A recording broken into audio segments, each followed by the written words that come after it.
أعوذ بالله من الشيطان الرجيم بسم الله الرحمن الرحيم السلام عليكم ورحمة الله وبركاته. إن الحمد لله نحمده ونستعينه ونستغفره ونعوذ به من شرور أنفسنا ومن سيئات أعمالنا. من يهده الله فلا مضل له ومن يضلل فلا هادي له. أشهد أن لا إله إلا الله وأشهد أن محمدا رسول الله. يا أيها الناس اتقوا ربكم الذي خلقكم من نفس واحدة وخلق منها زوجها وبث منهما رجالا كثيرا ونساء واتقوا الله الذي تساءلون به والأرحام إن الله كان عليكم رقيبا. يا أيها الذين آمنوا اتقوا الله حق تقاته ولا تموتن إلا وأنتم مسلمون. يا أيها الذين آمنوا اتقوا الله وقولوا قولا سديدا يصلح لكم أعمالكم ويغفر لكم ذنوبكم ومن يطع الله ورسوله فقد فاز فوزا عظيما. أما بعد فإن أصدق الحديث كتاب الله وخير الهدي هدي محمد صلى الله عليه وسلم. شر الأمور محدثاتها وكل محدثة بدعة وكل بدعة ضلالة. Alhamdulillah, hari ini kita membahas kembali rangkaian ayat-ayat terakhir dari penutup surat Al-Imran yang begitu hebat, begitu padat isinya, di mana Allah Subhanahu wa taala menjelaskan kepada kita siapa itu ulul albab, orang-orang yang mempunyai lub, yaitu core, inti dari akal mereka, di mana tanda dari sifat ciri-ciri mereka adalah Allah Ta'ala katakan bahwa mereka itu pada ayat 191 alladzina yadhkurunallaha qiyaman wa qu'udan wa 'ala junubihim. Pertama, mereka adalah orang yang selalu berzikir. Kedua, wa yatafakkaruna fi khalqis samawati wal ardh. Dan mereka adalah orang yang selalu memikirkan penciptaan langit dan bumi. Dan yang ketiga, mereka menciptakan kesimpulan. Apa kata mereka? Rabbana ma khalaqta hadza batila. Ya Allah, Engkau menciptakan ini bukan sia-sia, ada gunanya. Lalu mereka memuji Allah Ta'ala, subhanak, maha suci Engkau ya Allah. Dan pada akhirnya mereka berdoa, faqina adzabannar. Jadi mereka pertama berzikir dalam berbagai keadaan. Lalu hasil dari zikir tadi adalah mereka berfikir. Hasil dari fikir adalah kesimpulan. Hasil dari kesimpulan itu adalah pujian pada Allah Ta'ala. Pujian pada Allah Ta'ala menghasilkan doa. Lihat urutannya begitu indah. Mengapa ini bisa terjadi? Allah Ta'ala memberitahu pada kita bahwa ulul albab itu orang yang tahu apa? Tahu kenikmatan mentaati Allah Subhanahu wa taala. Orang yang ulul albab itu adalah orang yang tahu apa yang harus dinikmati dan tahu apa yang harus disyukuri. Yang harus dinikmati adalah mengingat Allah Subhanahu wa taala. Dan juga syukur. Dan kemudian bagaimana caranya? Berpikir.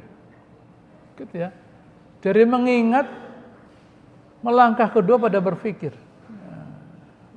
Harus dibedakan antara otak dan akal. Orang kafir itu punya otak, tidak punya akal. Punya otak. Kalau tidak punya otak, tidak bisa buat roket mereka. Tapi tidak punya akal. Akal itu apa sih? Akal itu suka bertanya, Anda mengerjakan ini untuk apa? Itu akal.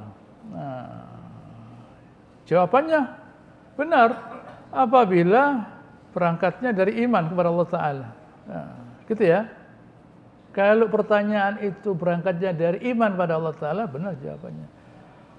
Tetapi karena mereka itu punya otak, brain, tapi tidak punya akal, Sehingga mereka berpikir dikendalikan oleh hawa nafsu mereka, dikendalikan oleh kesesatan mereka. Hasilnya sesat, meskipun mereka bisa membuat barang yang tidak berguna atau bahkan kerusakan. Nah, gitu ya. Jadi jangan dikatakan di sini loh orang kafir kan yatafakkarun, ya memang, tapi mereka salah. Salahnya tidak dimulai dari mengingat Allah Subhanahu wa taala, sehingga tujuan mereka itu berpikir adalah bukan untuk memuliakan Allah taala, dan ada hasilnya.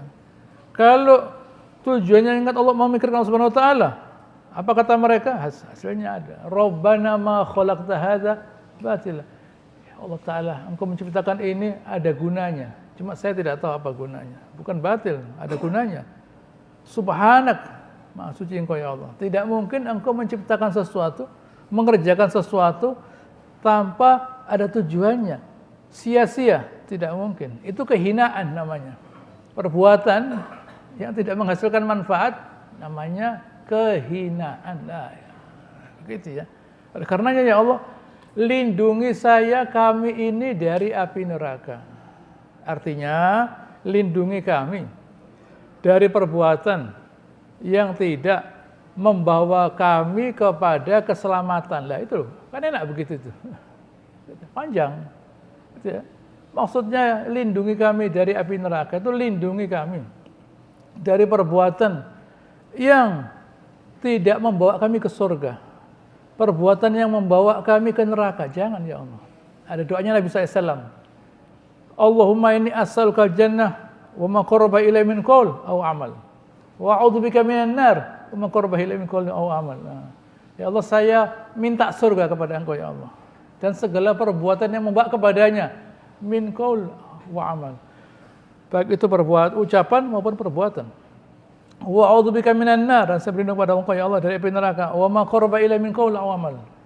Dan segala perbuatan yang mendekatkan kepadanya, dari segi ucapan ataupun perbuatan. Nah, ini orang yang pintar, orang yang ulul albab, itu orang yang sempurna, karena dia tahu apa itu kenikmatan, dan dia tahu pula bagaimana cara mendapatkan kenikmatan itu, yaitu dengan cara bagaimana? Bersyukur. Bagaimana caranya bersyukur? Mengingat Allah Subhanahu wa taala. Lalu mereka menegaskan, apa itu kemuliaan? Ayat 192. Rabbana innaka man tudkhilin nar faqad akhzaita. Ya Allah, orang yang Engkau masukkan ke neraka ya Allah, itu orang yang kamu hina. Kata Ibnu Abbas, kamu hina itu artinya kamu buka aib mereka. Kamu buka aib mereka di akhirat nanti. Bayangkan. Jadi sebelum masuk neraka sudah dihina dulu Subhanahu wa taala. Sebelum masuk neraka sudah dihina dulu Subhanahu wa taala, dengan dipertontonkan semua dosa-dosa mereka kepada semua orang. Orang beriman tidak begitu. Orang beriman Allah taala dipanggil dari kiamat. Sini kamu. Nah, lihat ini. Pak, kamu baca. Nah, kamu sudah, lalu dia lihat. Nah, dia lihat segala dosa-dosanya yang kecil-kecil. Bukan yang besar-besar, yang kecil-kecil. Begitu dia lihat dosa-dosanya, lemes dia. Sudah, saya bisa masuk surga sudah. Banyak dosanya. Dosanya banyak. Allah Ta'ala mengatakan, gitu ya, ada dua hadis itu. Yang pertama, kamu saya tutupi di dunia, sekarang saya tutupi. Hadis lain mengatakan, yang ini semua, dosa-dosa ini saya ganti dengan pahala. Yubadillahu sayyi'atim hasanat. Allah Ta'ala mengganti segala kejelekan mereka dengan kebaikan, dengan pahala. Oh, begitu ya Allah. Kalau diganti, saya masih punya dosa besar ya Allah. Nah, gitu ya. Kalau dosa-dosa kecil ini, gitu ya, diganti, saya punya dosa besar ya Allah. Ini seperti ada orang lah, gitu ya. Tukang sampah itu datang mengatakan, hari ini sampah diganti, gitu ya, dengan biskuit. Nah, oh banyak di dalam sampah, dikeluarkan semua. Isi rumahnya yang isinya sampah semua itu. Nah, oh tidak bisa kan tukang sampahnya. Kalau isi rumah isinya sampah lah. Orang ini dosa besarnya banyak, gitu ya. Tapi dia pura-pura lupa, pura-pura lupa dia, gitu ya. Kan oleh Allah tidak dibuka yang besarnya, dibuka yang kecil saja. Nah, jadi dia juga ikut tak buka. Nah, Begitu Allah Ta'ala mengatakan saya tukar yang jelek dengan kebaikan, dia buka dia yang jelek juga banyak ya Allah, yang besar-besar lah. Dia sering kesandung di dunia dulu. Gitu ya, baru dia tahu lah. Itu orang beriman. Oleh Allah Subhanahu wa Ta'ala dimuliakan dengan tidak dipertontonkan kepada manusia kejelekan mereka. Ini fadilah dari Subhanahu wa Ta'ala kepada orang beriman. Oleh karenanya, saya ingatkan di sini, gitu ya. Hendaknya kita di dunia tidak perlu punya kepandaian membuka aibnya orang. Nah, begitu ya. Man satara musliman, satarallahu fid dinil akhirah. Siapa yang menutup aurat orang beriman di dunia, orang muslim di dunia, nanti di akhirat dia ditutup dan di dunia pula. Begitu. Wa malil zalimina min ansar, dan tidak ada penolong buat orang yang zalim. 193. Rabbana, malam ini. Innana sami'na munadiyan yunadi an aminu bi rabbikum fa amanna. Dia berkata, ya Allah, kami dulu mendengar ada seorang yang memanggil kami. Sami'na, kami mendengar. Ini orang beriman. Orang kafir itu, orang munafik itu, waktu ditanya, siapa ini? Orang ini siapa? Muhammad misalnya. Tidak kenal dia dengan Rasulullah SAW. Kalau kita tahu, apa jawaban kita? Oh, ini Nabi Muhammad SAW. Tahu dari mana? Begitu ya. Tahu dari mana? Kalau orang munafik, orang kafir tidak tahu, tidak kenal. Begitu ya. Tapi kalau orang beriman tahu. Waktu ditanya, kamu tahu dari mana? Kalau ini Nabi, tahu dari mana? Kami tahu kalau orang ini Nabi dari Al-Quran. Bukan dari guru, bukan. Begitu ya. Kita itu tahu bahwa beliau seorang Nabi, bukan dari guru, dari Al-Quran. Artinya dari membaca Al-Quran. Kan begitu toh. Karena membaca Al-Quran, dia tahu bahwa ini adalah seorang Nabi. Jadi tahu bahwa ada seorang Nabi yang diutus, yang mau mengajak untuk beriman kepada Engkau ya Allah. Fa'amanna, kami beriman. Oleh karenanya, sebagai balasan dari beriman itu ya Allah, Rabbana faghfir lana, ampuni dosa kami ya Allah. Faghfir lana dzunubana wa kaffir 'anna sayyi'atina. Begitu ya. Ini di dunia ini. Ya Allah, kami mendengar ya Allah. Kami mengetahui bahwa ada utusan Engkau ya Allah yang meminta kami untuk percaya kepada Engkau. Kami ikuti dia. Begitu. Jadi ini ayat merupakan dalil bahwa kita itu harus berbuat sesuai yang diminta oleh Allah Ta'ala lewat nabinya. Begitulah. Jadi bukan beriman itu saya tahu Allah Ta'ala itu ada. Saya mengakui. Tapi perbuatannya tidak begitu. Tidak bisa. Gitu ya. Jadi kalau kita itu memang mengakui bahwa Nabi Muhammad SAW itu adalah utusan Allah Ta'ala, itu tidak gampang, itu berat. Beratnya bagaimana? Beratnya kita harus mengikuti sepenuhnya apa yang beliau ajarkan, apa yang beliau ucapkan, apa yang beliau kerjakan. Begitu loh. Bukan lalu mengatakan, oh kami beriman pada beliau, tapi perbuatannya masih banyak yang belum, yang bukan beliau contohkan. Tidak benar itu. Gitu ya. Udkhul fis silmi kafah. Masuklah Islam dalam keadaan kafah yang sempurna. Jangan ini untuk Allah Ta'ala dan ini untuk saya. Itu orang kafir. Hadza lillah bizamihim wa hadza lisyurakaini. Ini untuk Allah Ta'ala kebun ini, dan kebun yang ini untuk berhala-berhala kami. Tidak boleh. Semuanya untuk Allah Ta'ala. Tidak boleh orang berbuat sebagian untuk Allah Ta'ala dan sebagian untuk hawa nafsunya. Tidak boleh. Gitu ya. Karena ya Allah, ampuni dosa kami dan wa tawaffana ma'al abrar, dan matikanlah kami ya Allah bersama al-abrar. Matikan kami bersama al-abrar. Disebut abrar gitu ya, karena mereka itu adalah orang-orang yang baik kepada siapa? Kepada orang tuanya, dan baik pula kepada anak mereka. Barro itu artinya berbakti. Berbakti itu tidak hanya kepada Allah Subhanahu wa taala, tetapi juga baik kepada siapa? Mereka diberi nama al-abrar karena mereka itu adalah orang-orang yang baik kepada orang tua mereka dan baik pula kepada anak-anak mereka, disebut al-abrar. Ada yang mengatakan di sini adalah orang-orang yang soleh, ya sama saja tentunya. Orang yang berbakti kepada orang tuanya, memenuhi hak orang tuanya, memenuhi hak keturunannya, tentunya mereka adalah orang-orang yang berbakti kepada Allah Subhanahu wa taala. Bukan lalu mereka itu baik kepada orang tuanya, meninggalkan anaknya. Baik pada anaknya, meninggalkan orang tuanya. Tidak. Baik kepada orang tuanya, baik pula kepada keturunannya. Saya lanjutkan. Rabbana wa atina ma wa'adtana. Ya Allah, oleh karenanya ya Allah, tolong penuhi janjimu ya Allah, ala rasulika.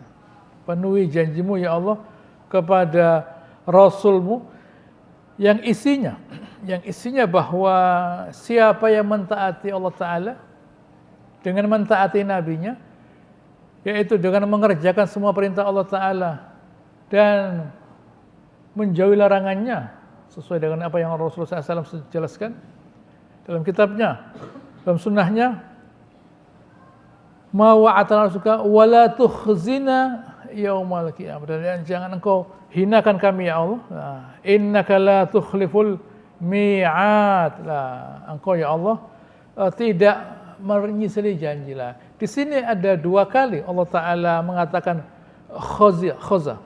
Pertama, Rabbana man tudkhilin nar faqad akhzaita. Ya Allah, engkau masukkan neraka, siapa yang engkau masukkan neraka ya Allah, orang yang kamu hinakan. Nah, itu ayat 192. Ayat 194. Wala tukhzina yaumal qiyamah. Oleh karenanya ya Allah, diulangi lagi, jangan engkau hinakan kami. Artinya, jangan sampai engkau ya Allah tidak memberi kita ini amal yang soleh yang membuat kita itu nanti di akhirat terhina lah. Gitu ya jelasannya. Ini panjangnya ya. Jangan sampai engkau ya Allah tidak memberi kami amal soleh atau membiarkan kami berbuat maksiat yang pada akhirnya nanti kami terhina di akhirat. Nah, di dunia kita tidak tahu, tidak kelihatan siapa orang berbuat maksiat. Kita sendiri kadang-kadang tidak tahu kalau kita itu pelaku kemaksiatan. Nah, jangankan berbuat maksiat, sakit tidak tahu kita. Tahunya ke dokter, wah ini sudah tinggi semua ini. Nah, iya betul, makanya saya suka geli. Itu, gitu ya. Saya suka kalau jalan begini. Gitu, pertamanya di depan, pertamanya di tengah, lalu ke kanan, kemudian ke kiri lah. Iya, itu orang sakit. Nah, gitu ya. Ini banyak sakitnya ini. Nah, gitu ya. Ini di dunia tidak sadar kalau dia sakit, apalagi di akhirat. Gitu. Di akhirat, di dunia kita menganggap saya ini orang baik. Nah, jangan diremehkan loh. Gitu ya. Saya berbuat begini, ya memang betul dalam pandangan kita. Dalam pandangan kita orang baik lah. Menurut kita itu orang baik lah. Begitu ya. Mana ada orang yang ikut tes ujian misalnya, masuk ke suatu kampus atau ke suatu pekerjaan, dia yakin pasti akan diterima, belum tentu. Nah, gitu ya. Saya merasa yakin kok diterima karena saya merasa saya bisa kok mengisi semua ujian itu. Nah, betul, memang tidak salah dia. Tapi yang daftar banyak. Nah, ya. Yang daftar banyak, ratusan ribu. Nah, dia dibanding 1.000 orang hebat dia. Dibanding 10.000 orang mulai berkurang. Dibanding 100.000 orang mulai berkurang dia. Apalagi dibanding 1 juta orang. Nah, begitu ya. Dibanding 1.000 orang mungkin dia hebat. Tapi semakin banyak yang ikut ujian, semakin banyak yang mau masuk surga, gitu ya, mulai diperketat. Diperketat. Dalam pandangannya dia di dunia, saya sudah begini. Ya memang. Tapi yang lebih baik dari kita itu masih banyak. Dan ternyata misalnya ini, amal soleh kita kurang, bagaimana? Mau kembali ke dunia. Begitu ya. Kalau kita mau kembali ke dunia, mau nambah yang kurang-kurang. Tidak bisa. Di dunia sekarang, Kita minta Allah Subhanahu wa taala untuk mengilhami kita menjadi orang yang ulul albab. Nah, yang ngerti, yang tahu, yang faham bahwa mengingat Allah Ta'ala itu adalah suatu kemuliaan. Zikir dia, berzikir dia, karena dia tahu bahwa mengingat Allah Ta'ala itu perbuatan yang mulia. Gitu ya. Innaka latul mi'ad. Baik. Allah Ta'ala jawab, fastajaba lahum rabbuhum. Allah Ta'ala lalu menjawab permintaan mereka.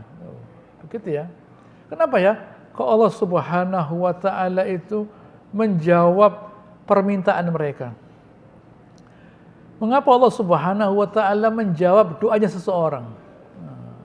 Baik itu disegerakan, dikabulkan, atau diganti dengan diselamatkan dari suatu musibah misalnya, diganti dengan yang lebih baik, atau ditunda nanti di akhirat misalnya. Karena sebenarnya doa itu adalah ilham dari Allah Ta'ala.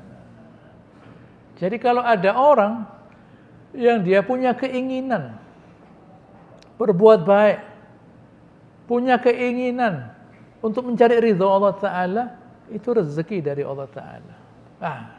Saya ingat sekarang rezeki. Perlu kita ketahui bahwa apa yang kita rasakan itu, itu bukan milik kita. Dengan kata lain, kita tidak punya apa-apa, termasuk iman kita. Saya ulangi lagi ya, supaya ngerti. Apa yang kita rasakan, kesehatan, iman, keluarga. Kita mengatakan bahwa kesehatan milik kita. Iman, jangan khawatir, itu saya yang punya, iman. Lalu keluarga saya itu. Bukan. Itu semua miliknya Allah Ta'ala. Kita tidak punya apa-apa. Kesehatan miliknya Allah Ta'ala, dipinjamkan pada kita. Iman miliknya Allah Ta'ala, dipinjamkan kepada kita. Keluarga juga miliknya Allah Ta'ala, dipinjamkan kepada kita. Gitu ya. Jadi jangan kita menganggap bahwa apa yang kita miliki itu adalah, apa yang kita rasakan adalah milik kita. Bukan. Begitu ya. Kalau seseorang itu tidak mengerti bahwa apa yang dia rasakan itu adalah miliknya Allah Ta'ala, bukan miliknya. Begitu ya. Berat. Misalnya biasanya sehat, tiba-tiba sakit. Saya itu biasanya enggak apa-apa, kok kuat saya itu. Saya itu kuat biasanya. Kok sekarang enggak kuat lah. Kemana itu milik saya itu, kesehatan saya itu. Dulu saya punya harta loh ya, ditipu orang saya itu. Gitu ya. Habis harta saya.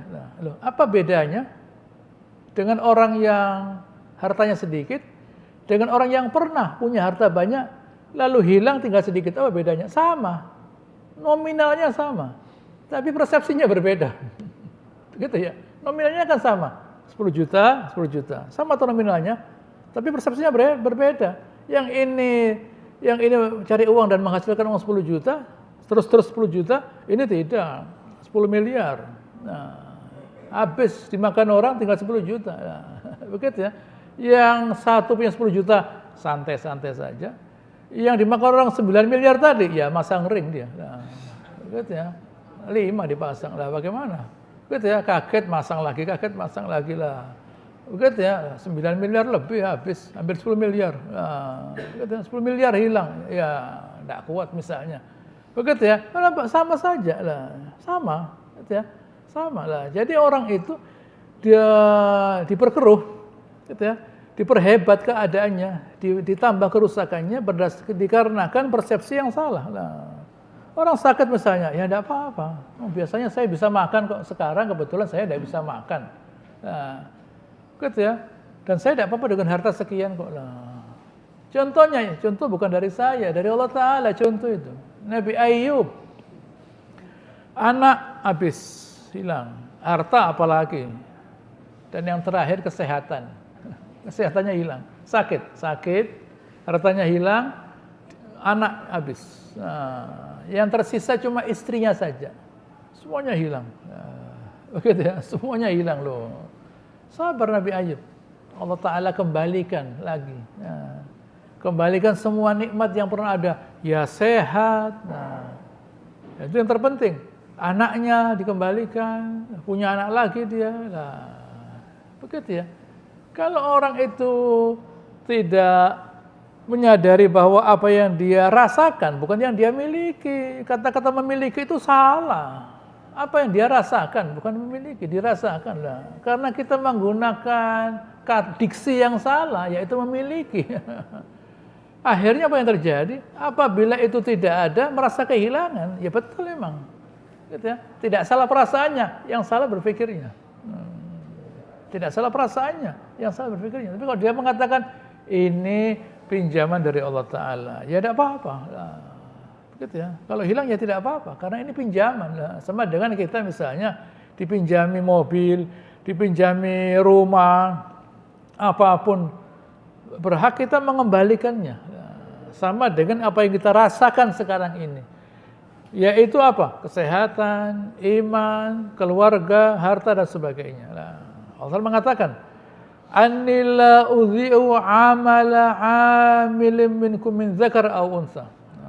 Saya tidak meremehkan semua apa yang dikerjakan oleh laki dan perempuan. Jadi jangan hanya lalu, kalau orang laki itu kesempatan berbuat baik banyak. Orang perempuan itu kesempatan berbuat baik sedikit. Makanya mereka kan menjadi penghuni neraka. Tidak. Meskipun Nabi mengatakan, saya lihat kebanyakan penghuni neraka orang perempuan. Ya itu kenyataan. Tapi bukan berarti seorang perempuan itu menyediakan dirinya sebagai calon penghuni neraka. Ya salah. Tidak boleh. Tapi kata Nabi, ya mungkin ada orang perempuan lain yang memang dia berbuat dosa, masuklah neraka dia. Tapi saya tidak lah. Begitu ya. Tapi saya tidak. Saya tidak akan menjadi penghuni neraka. Begitu. Berkomitmen untuk tidak menjadi penghuni neraka. Caranya bagaimana? Caranya dengan mengerjakan segala perbuatan yang mengundang rahmat Allah Ta'ala. Ba'adzukum min ba'd. Begitu ya, satu sama lain. Laki dan perempuan, suami istri. Allah Ta'ala menggabungkan suami, orang perempuan dan orang laki di dalam suatu tali ikatan perkawinan. Untuk apa? Karena dikarenakan dengan mereka ini bertemu sebagai suami istri menjadi lebih banyak berbuat baik daripada sendiri. Gitu ya. Seorang laki muncul potensinya apabila dia berada di sebuah rumah bersama seorang istri. Orang perempuan juga begitu. Potensinya muncul apabila berada di sebuah rumah sebagai seorang istri. Muncul potensinya. Menjadilah dia seorang yang sempurna. Gitu ya. Tapi kalau hanya istri, hanya laki saja, gitu ya, atau hanya perempuan saja, ya, gitu ya. Tidak mau kawin misalnya, orang laki tidak mau kawin, orang perempuan tidak mau kawin, gitu ya. Tidak muncul potensinya. Gitu ya. Muncul apabila dia berhadapan dengan seorang perempuan yang Allah Ta'ala katakan hunna libasul lakum wa antum libasul lahun. Libas, pakaian itu artinya kemuliaan. Artinya seorang perempuan itu menjadi mulia karena ada karenanya, perhatikan sini. Karena menjadikan suaminya mulia. Orang laki juga begitu, menjadi mulia karena menjadikan istrinya mulia. Begitu caranya. Jadi bukan lalu satu sama lain saling memberi beban. Kamu kan orang laki, jadi mesti begini kamu kan orang perempuan begitu ya. Itulah yang terjadi. Gitu ya. Kedua belah pihak saling melemparkan. Begitu ya, saling melemparkan gitu ya, kemuliaan pada yang satunya. Kamu mestinya berbuat begini Ya tidak bisa. Karena kemuliaan yang satu berasal dari yang lain. Saling. Begitu ya, bukan satu saja, saling. Begitu ya. Inilah Allah Subhanahu wa taala. Begitu ya. Makanya hadis menyatakan yang maknanya bila seseorang itu bangun di malam hari membangunkan istrinya. Kalau tidak mau diperciki dengan air.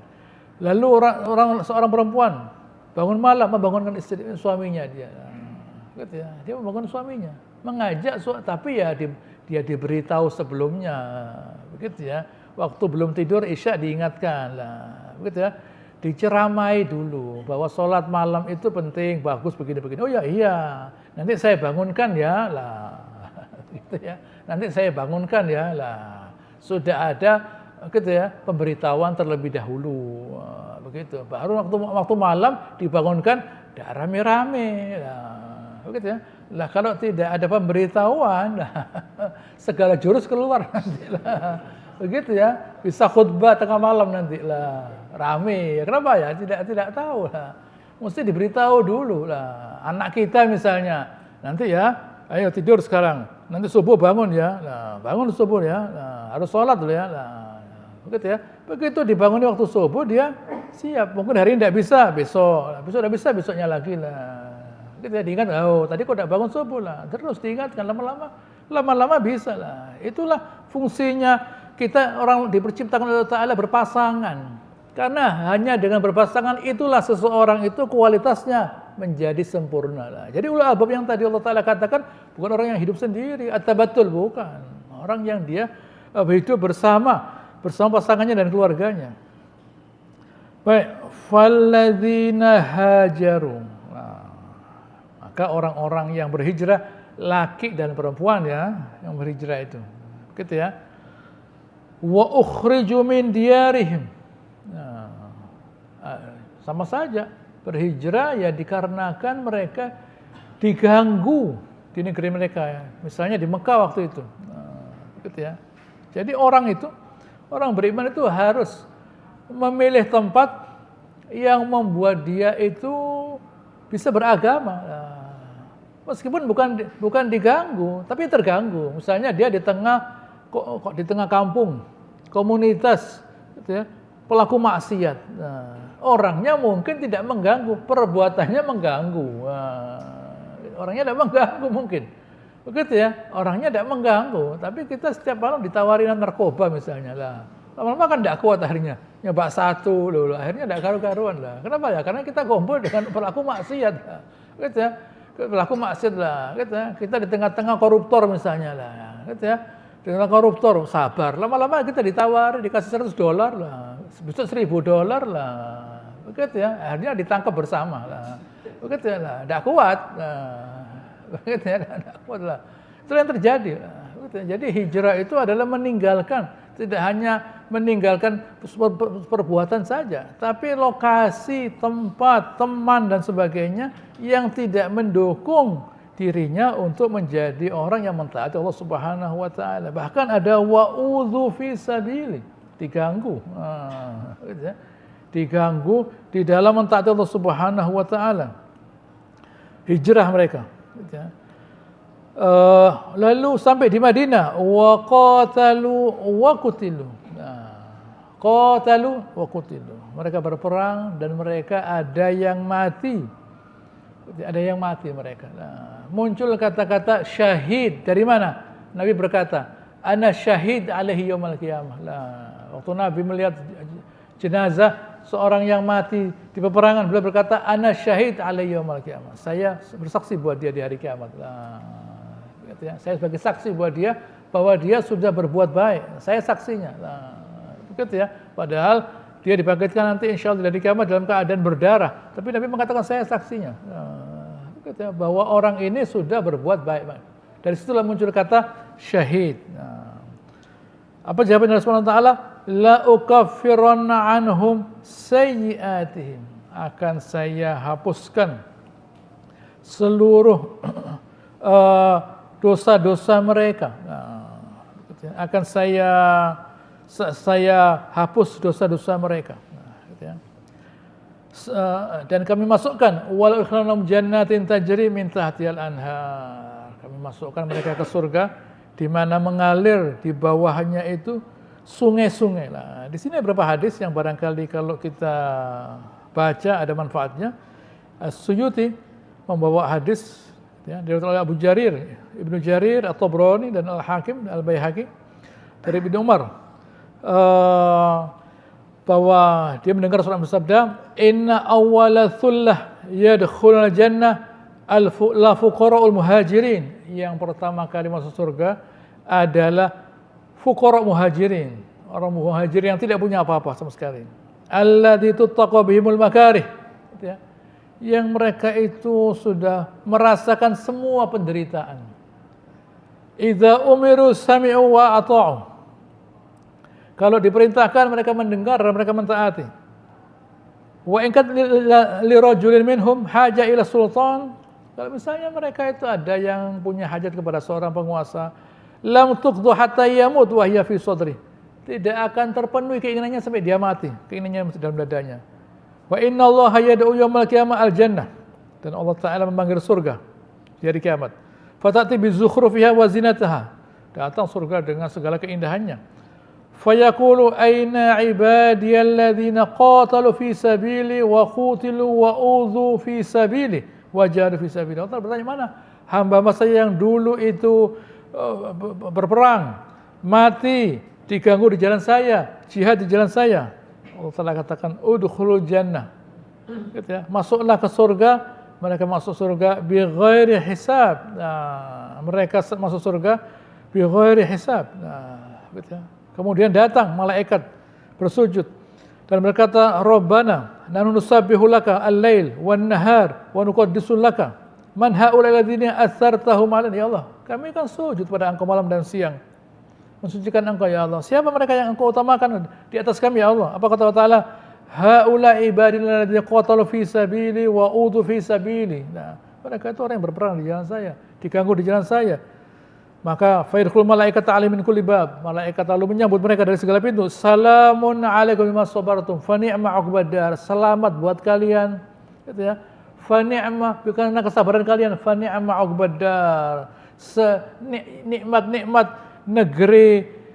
negeri balasan. Nah, gitu ya. Lalu ada hadis lain mengatakan, gitu ya, di mana mereka itu masuk surga. Nah, lalu penjaga surga berkata, apa kalian sudah dihisab? Apa kata mereka? Loh, untuk apa kami dihisab?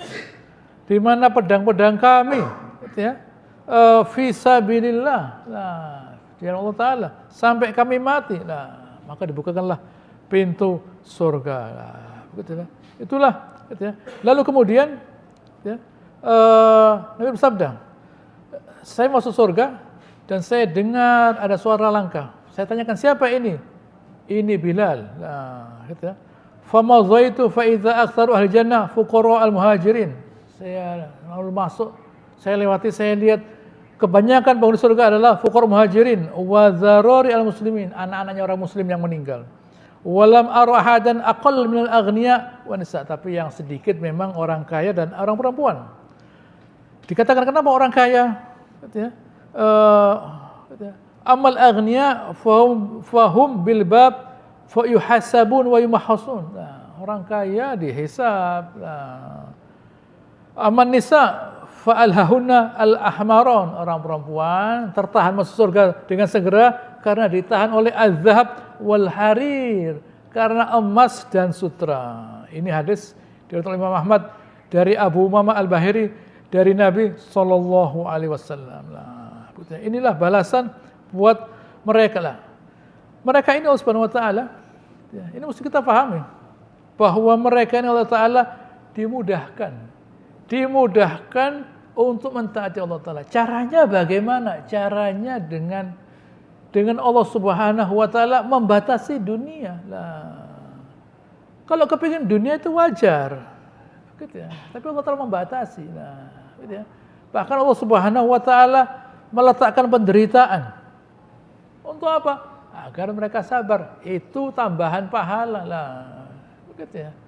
Jadi orang beriman Subhanahu wa taala dimudahkan ingin mencari ridha Allah Taala dan berbagai macam hal. Nah, agar pahala yang mereka miliki banyak dari ibadah, dari jihad, nah, gitu ya, dari keinginan mereka untuk membaca Al-Quran, dan jangan lupa dari keinginan mereka untuk mencari ilmu. Begitu ya. Itu semua bentuk-bentuk perjuangan. Bukan lalu harus saya senang ibadah, tidak harus. Senang jihad, tidak harus. Senang cari ilmu, tidak harus. Nah, begitu ya. Tidak harus itu semua. Tapi senang masuk surga semua orang, ya memang. Orang kafir pun kepingin masuk surga. Tetapi harus dipaksakan, saya harus ibadah, harus baca Al-Quran, harus sabar, harus membela Allah Ta'ala, dan begitu. Ada kesadaran dalam jiwa kita bahwa kita harus begitu. Shawabun indillah, wallahu indahu husnul thawab. Allah Subhanahu wa Ta'ala itu punya balasan yang baik, yaitu surga. Oleh karenanya Allah Ta'ala ingatkan ayat 196, la yaghurrannaka taqallubul ladzina kafaru fil bilad. Jangan kagum orang kafir kemana-mana, handphonenya 3 misalnya, gitu ya. Jangan kagum gitu ya. Setiap hari berangkat bawa koper misalnya, isinya apa enggak tahu, pokoknya bawa koper dia lah. Gitu ya. Bawa koper, pakai sepatu misalnya lah. Begitu ya, apa isinya enggak tahu, saya enggak berani tanya lah. Begitu ya, enggak usah kagum. Oh, naik pesawat, biarkan saja lah. Begitu ya. Minta pada Allah Ta'ala rezeki yang tidak membuat kita kepayahan. Pertama, minta pada Allah Ta'ala rezeki yang mengundang rahmatnya Allah Ta'ala, ridhonya Allah Ta'ala. Loh, begitu ya. Gitu ya. Jangan kita seperti orang kafir kemana-mana, oh capek, tidak kuat saya. Begitu ya, harus ke sana, tidak kuat. Saya kepingin dapat rezeki yang dapatnya itu gampang. Tapi bukan lotre, bukan. Nah, tapi dapatnya gampang, bukan gambling. Gitu ya, ya kerja, tapi gampang dapatnya. Begitu ya, kalau perlu dari langit tidak apa-apa. Gitu ya. Dan yang lebih penting lagi bukan materi yang datang, tetapi keinginan mencari ridha Allah Subhanahu wa Ta'ala. Allah Ta'ala katakan mata'un qalil, itu perhiasan sedikit dibanding dengan pahala-pahala yang mau disediakan, yaitu surga. Semua mawahum jahannam, nanti ke neraka, jangankan neraka. Di dunia kalau sudah sakit, geliang, semua ada gunanya. Kalau seseorang sudah sakit berat-berat, pusing, tidur loh. Ini tidak makan, oh tidak bisa makan. Nah, ini ada keluarga tidak bisa. Apa? Pusing. Nah, oh sudah pusing kok ditanya sakit apa? Nah, begitu ya, orang sakit ditanya sakit apa? Begitu ya. Sudah sakit masih ditanya suruh jawab lagi. Begitu ya. Atau sudah ditanya orang sakit kok ditanya sakit apa? Tidak bisa bangun. Coba saya tidak sakit bisa bangun berdiri. Nah, karena sakit tidak bisa bangun. Nah, begitu ya, itu yang terjadi. Semua kenikmatan tidak ada gunanya. Semua maham wa bi'sal mihad. Nah, sejelek-jelek kembali yaitu neraka. Itu ayat 197. Insyaallah apa yang saya jelaskan ini berguna bermanfaat. Insyaallah akan saya lanjutkan pada pertemuan yang akan datang. Allahumma shalli ala Muhammad wa ala ali Muhammad kama shallaita ala Ibrahim wa ala ali Ibrahim innaka Hamidum Majid.